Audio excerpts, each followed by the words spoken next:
All right, so another super important tip when you're dealing with players who are hitting the ball hard and you want to neutralize their aggression is not being afraid to step off of the line. There's nothing wrong with taking a step back up off of the line if you think that they're going to be coming at you and they have an advantage in whether they can hit the ball harder, faster hands, or if they're just kind of starting ahead because you popped up a dink. You can step off the line, and I think you should in a lot of situations. But first, make sure you are subscribed to Selkirk TV. There should be a subscribe button on your phone or computer. Whatever you're watching me on, press the subscribe button because my podcast is on there. And it's a pretty good podcast. I'm not just saying that because it's mine. Selkirk TV's got everything. They've got highlights, coaching, stuff like this. So make sure to subscribe.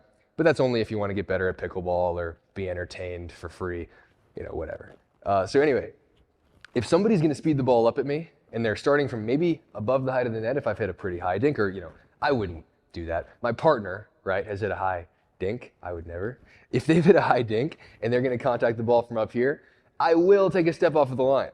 There's no reason to not take a step off of the line. I mean, if you're in a situation where, and obviously, I mean, there are a lot of coaches and people in pickleball will say, hey, you want to hug your line and you want to stay on the line as much as you can. And that's something that is important when you're in a neutral dinking line exchange, or if somebody's back there and you want to keep them back, of course, you want to hug the line. But if somebody's speeding the ball up at you in an advantageous position, there's nothing wrong with taking even more than one step off the line. Take two, take three. Like, if you're in a situation where you know that if they're going to speed the ball up at you and you're here, you are probably going to lose the point, I think you're way better off. You can hang back here and get ready to reset the next one. And another thing that might force your opponent to do, if let's say they're going to speed the ball up hard at me, they see me take a step off the line, they might try to overcompensate and actually will miss that next speed up deep.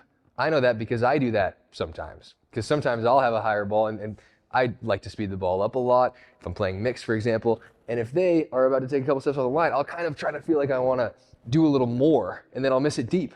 The other thing too is if somebody's going to speed the ball up at you from here and you take a couple steps back, you just kind of reset, you kind of get it down, then they might overcompensate on their recounter and take a bigger swing to try to make up for it and then miss their recounter. It's also very easy for you to leave that recounter because you're hanging back here.